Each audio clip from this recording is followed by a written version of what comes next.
Peruvian hyperinflation. On July 28, 1985, Alan Garcia was sworn in as president of Peru at only 36 years old. He promised an economic miracle. His government froze prices, capped interest rates, and forced the central bank to print money to pay debts. At first, it seemed to work. Wages rose. Families filled their cupboards. People believed prosperity had arrived, but by 1987, shelves began to empty. Imports dried up. Prices started rising faster than paychecks. By 1988, inflation was running at 1,722% a year. A loaf of bread that cost 120 NTs in January cost 5,000 by December. Markets change prices twice a day. In 1989, inflation exploded to 7,482%, one of the worst in Latin America's history. The NT collapsed completely. The government printed banknotes as high as 1 million NTs, yet they bought almost nothing. On July 28, 1990, Garcia left office. His successor, Alberto Fujimori, introduced the Nuevo Sol, cutting 6 zeros from the currency. Peruvians who once carried sacks of cash to buy food now sell those old bills to tourists for pocket change. Polish hyperinflation. By the late 1980s, Poland's communist economy was collapsing. Factories churned out low-quality goods, foreign debt had passed $40 billion, and the state covered deficits by printing money. On October 1, 1989, price controls were lifted, exposing the true cost of food and fuel. Overnight, inflation surged to 251% for that year. In 1990, it reached 585%, the worst in modern Polish history. Prime Minister Tadeusz Mazowiecki and Finance Minister Leszek Balcerowicz introduced shock therapy on January 1, 1990. Subsidies ended, the zloty was devalued, and wage controls imposed. The goal was stabilization, but the cure was brutal. A kilo of meat that cost 1,000 zlotys in 1988 cost nearly 20,000 by 1990. Savings evaporated, unemployment appeared for the first time in decades, and workers queued for hours only to find empty shops. By 1991, inflation slowed to 70%, and by 1992, it was below 50%. Stability returned, but millions never forgot the chaos of carrying wads of bills to buy bread and milk. Weimar hyperinflation. After World War I, Germany was drowning in debt. The Treaty of Versailles, which was signed on June 28, 1919, demanded 132 billion gold marks in reparations. Lacking gold, the government printed paper marks, hoping to inflate its way out. At first, the mark's decline was slow.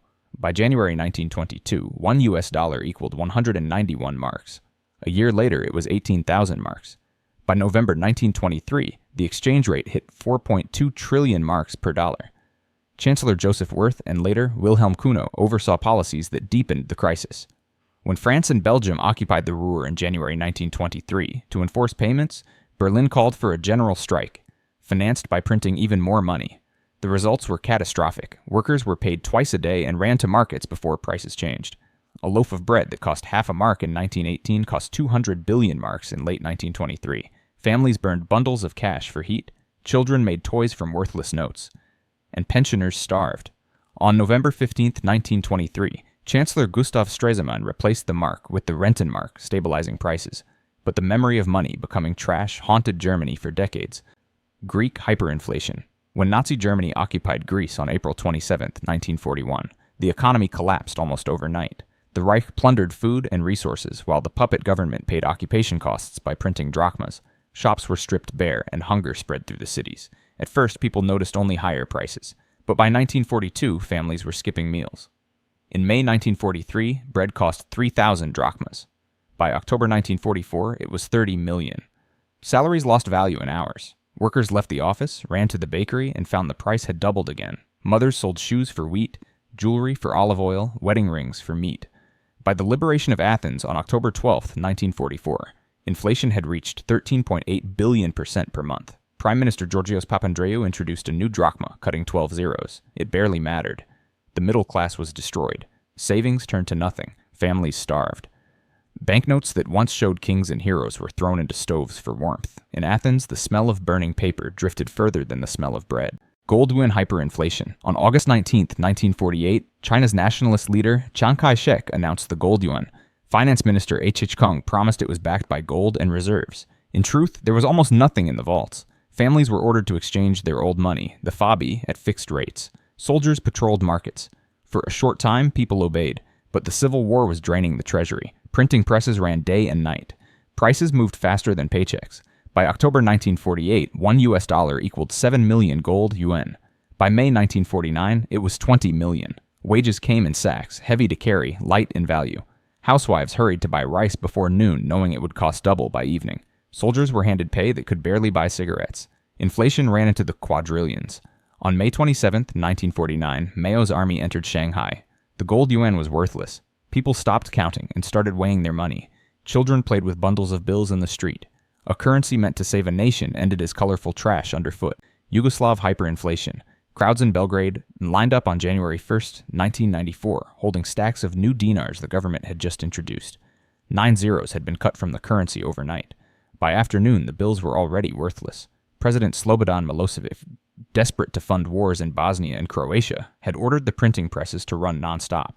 By October 1993, inflation doubled daily. By January 1994, it doubled every 34 hours. A loaf of bread that cost 5,000 dinars in early 1993 soared to 500 billion dinars a year later. Teachers demanded cigarettes for pay. Taxi drivers refused dinars, asking for German marks. Farmers wanted gasoline instead of cash. Shops scribbled new prices on chalkboards, erasing and rewriting several times a day. People carried sacks of notes to the bakery and left with one loaf. In February 1994, inflation peaked at 313 million% per month, the second worst hyperinflation in history. By then, nobody believed the dinar was money at all. It was paper, traded only because everyone was forced to pretend it still had meaning.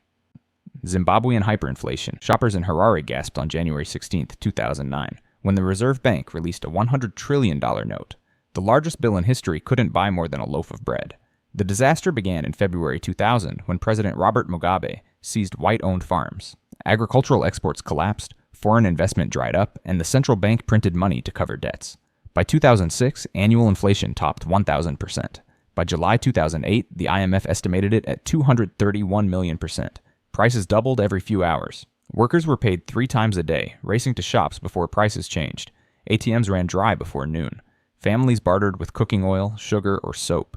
Pensioners starved as lifetime savings became worthless. Shops stopped taking the currency, demanding US dollars, South African rand, or anything that could hold value.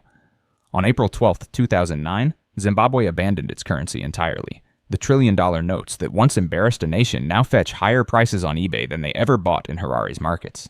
Paper that once promised wealth became a collector's joke. Hungarian hyperinflation. Budapest residents stared in disbelief on July 10, 1946, as banks issued the 100 quintillion pengo note. It was worth less than a bus ticket. World War II left Hungary in ruins. Railways and factories were bombed, farmland destroyed, and reparations owed to the Soviet Union drained what little remained. The government printed pengo to cover costs, and money quickly lost meaning. By July 1946, inflation had reached 41.9 quadrillion% per month, the worst in human history. Prices doubled every 15 hours. A loaf of bread that cost half a pengo in 1945 rose to 3 trillion pengo by mid-1946. Families carried wheelbarrows of notes to the bakery and left with one loaf. Teachers demanded potatoes. Doctors wanted coal. Shopkeepers weighed stacks of bills instead of counting. On August 1, 1946, the pengo was replaced with the forint at 400 octillion to 1. The pengo disappeared, leaving worthless paper fluttering through Budapest's markets like confetti from a parade nobody wanted.